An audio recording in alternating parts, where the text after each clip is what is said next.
સમાચાર સુરતથી સામે આવી રહ્યા છે। સુરતમાં માસૂમ બાળકો સાથે ટોયલેટની સાફ સફાઈ કરાવવામાં આવી છે।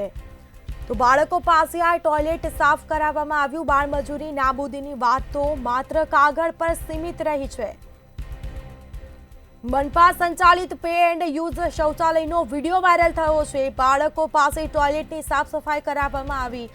વાયરલ વિડીયોમાં બે બાળકો પાસે સફાઈ કરાવવામાં આવી રહી છે। એક બાળક દંડા વડે પાણીનો નિકાલ કરતો નજરે પડ્યો તો અન્ય એક બાળકી શૌચાલયના અંદરના રૂમની સફાઈ કરી રહી છે। વિડીયો સામે આવ્યો છે। વિડીયો સાઈ પોઈન્ટ નજીકના શૌચાલયનો હોવાનું અનુમાન લગાવવામાં આવ્યું।